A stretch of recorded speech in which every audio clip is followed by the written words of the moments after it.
Hello दोस्तों, तो कैसे हो आप सभी। मैं ओम शर्मा आप सभी का स्वागत करता हूं हमारे यूट्यूब चैनल चयन मंत्रा पर, जहां आपके चयन के लिए हमारे द्वारा हमारी टीम द्वारा पूरा इफेक्ट दिया जाता है ताकि आप लोग का सिलेक्शन आसानी से हो जाए। तो आज हम आपके लिए क्या लेकर आए हैं। हम दिल्ली पुलिस कांस्टेबल के जो पेपर हुए थे, पहली शिफ्ट यानी 14 नवंबर के जो पेपर हुए थे, हम उसको यहाँ पर लेकर आए हैं। हमने इसके मैथ के 3 पार्ट बनाए हैं, जिसमें 5-5 क्वेश्चन करके कवर किए गए हैं। जो पहला और दूसरा पार्ट हम पढ़ा चुके हैं, उसको आप जाके देख लेना। तो पहली शिफ्ट के ही पेपर हैं अभी।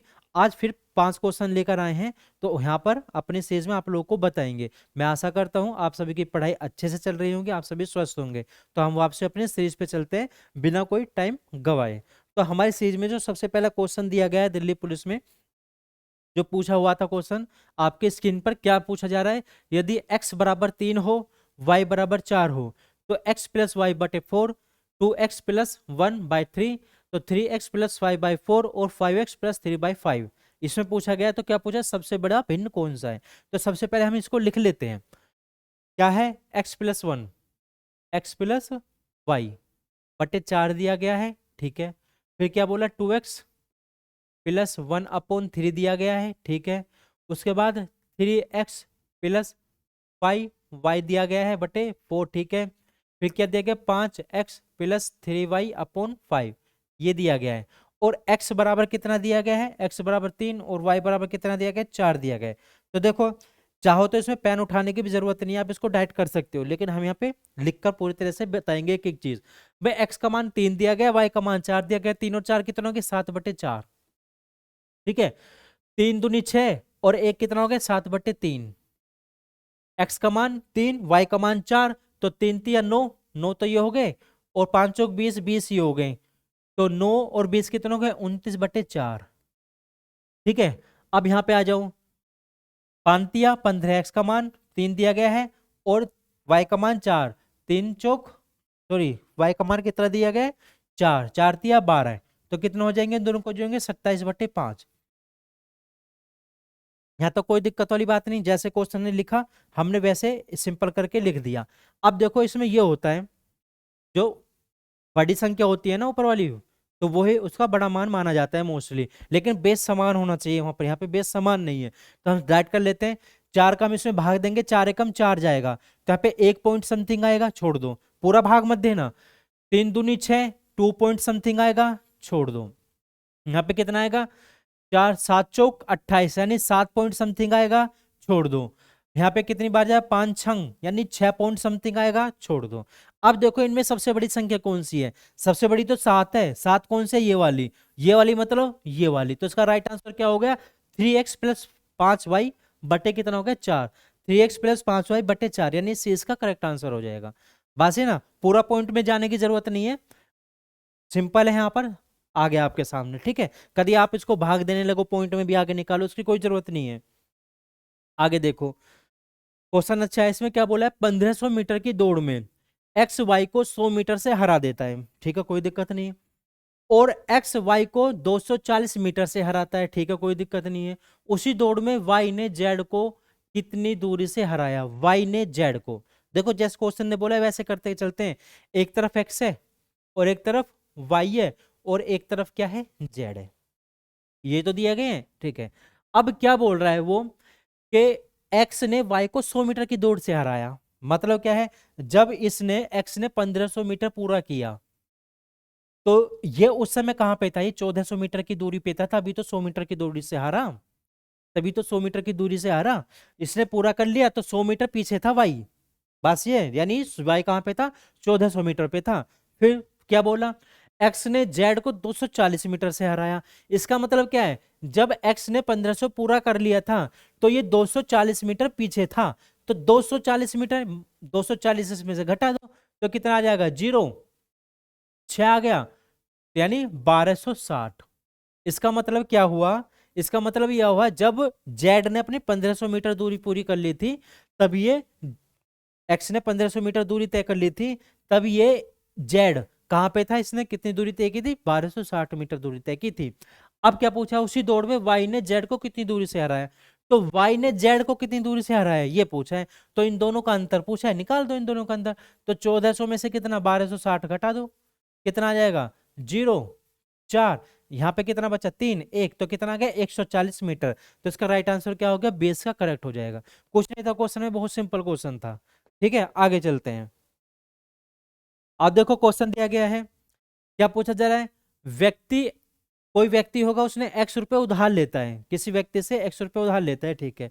20% चक्रवृद्धि ब्याज पर 1800 रुपए वह 1800 रुपए वह रुपए का भुगतान करता है, मतलब 18,000 रुपए का वह भुगतान करता है।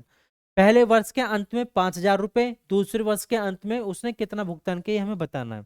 तो इसमें क्या था, कोई व्यक्ति था, उसने किसी व्यक्ति से उधार लिया, कितना लिया हमें नहीं पता।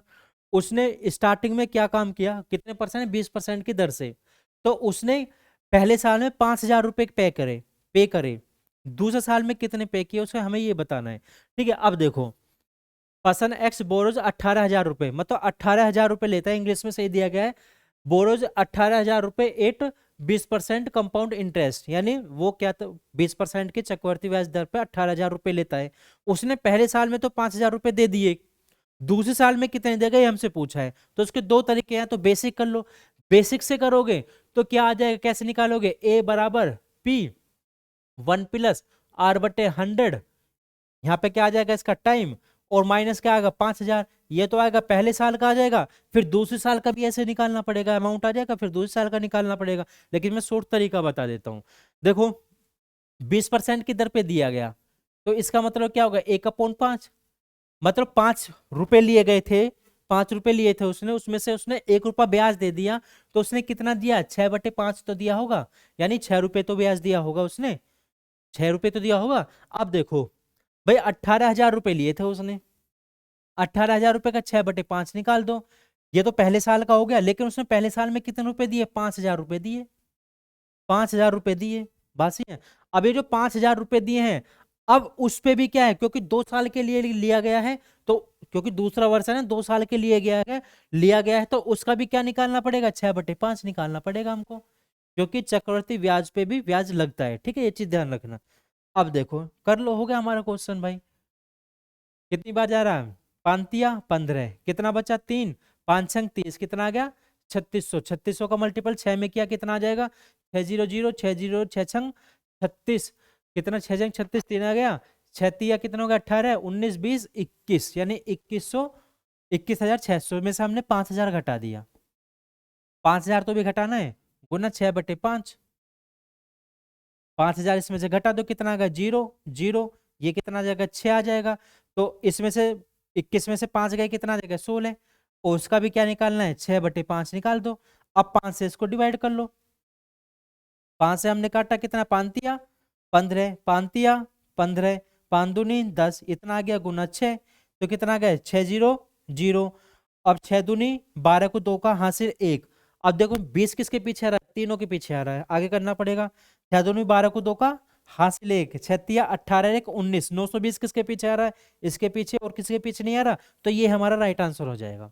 पूरा मत करना मल्टीपल, बस देख लो लास्ट की 3 डिजिट किस में आ रही है, तो राइट आंसर क्या हो जाएगा 1920। या तो आप बेसिक से कर लो इस टाइप से, या ऐसे कर लो, ऐसे करोगे तो कोई 2 बार करने की जरूरत नहीं है, इसमें आपको 2 बार करना पड़ेगा। ठीक है, आगे चलते हैं। अब देखो क्वेश्चन दिया गया है, ये किससे दे दिया गया, हमारा ज्योमेट्री से दे दिया गया, ठीक है, मेंसुरेशन से दिया गया है। ठीक है, अब देखो इसमें क्या है, 5 सेंटीमीटर त्रिज्या और 30 सेंटीमीटर तिर्यक ऊंचाई वाले शंकु का वक्र पृष्ठीय क्षेत्रफल क्या होगा। तो इसमें शंकु पूछा गया है, तो सबसे पहले हमने शंकु बनाया भाई, ये हमने शंकु बनाया, ये जो होती है, ठीक है, ये जो तिर्यक ऊंचाई कौन सी होती है, ये हमारी तिर्यक ऊंचाई होती है, ठीक है ना, एल होती है, ये हमारा हाइट होती है, ये हाइट हो गई, और ये हमारी त्रिज्या होती है। और इसमें पूछा क्या है, शंकु का वक्र पृष्ठीय क्षेत्रफल। तो सबसे पहले शंकु का वक्र पृष्ठीय क्षेत्रफल होता क्या है, तो शंकु का जो वक्र, ठीक है, वक्र पृष्ठीय पृष्ठीय क्षेत्रफल क्या होता है, ये होता है इक्वल टू πr/l, ये तो होता है। अब इसमें तिर्यक ऊंचाई कितनी दी गई है, एल दे दी गई है 30, और आर कितना दिया गया है 5, कुछ नहीं करना, सीधा मान रखना है इसमें, रख दो। तो 22/7 गुना 30 गुना 5 हो गया हमारा आंसर। 5 दूनी 10 की 0 हासिल 1, 5 दूनी 10 और 1 11, कितना गया 110 गुना 30/7, 3 एकम 3, 3 एकम 3, 2 0 दिए गए, कितना का 3300/7 कर लो। 7 चौक 28, तो 4 देख लो अब किस में आ रहा है। 4 इसमें नहीं है, इसमें नहीं है, 5 है इसमें, 4 7 चौक 28, तो राइट आंसर क्या हो जाएगा इसका डी। पूरा करने की जरूरत नहीं है, सीधा इसका डी आंसर आ जाएगा। 7 चौक 28, 29, 30, 31, 32, 33, कितना बचा 5 बचा। अब कितना गया 7 सत्ते 49, तो 1 बचा, तो 7 एकम 7, तो वही आ रहा है 471 पॉइंट समथिंग आएगा। तो इसका लमसम कितना आ जाएगा, राइट आंसर डी करेक्ट हो जाएगा। बस हमें ये पता होना चाहिए शंकु का वक्रपृष्ठ क्षेत्रफल कितना था, तो ये था। ठीक है, आगे चलते हैं। अब देखो इस क्वेश्चन में क्या पूछा जा रहा है, यदि दीपिका रुपए उधार लेती है, इंग्लिश में देख लेते हैं, what will be the interest. तो हमसे पूछा गया है कि इंटरेस्ट क्या होगा, यानी ब्याज क्या होगा।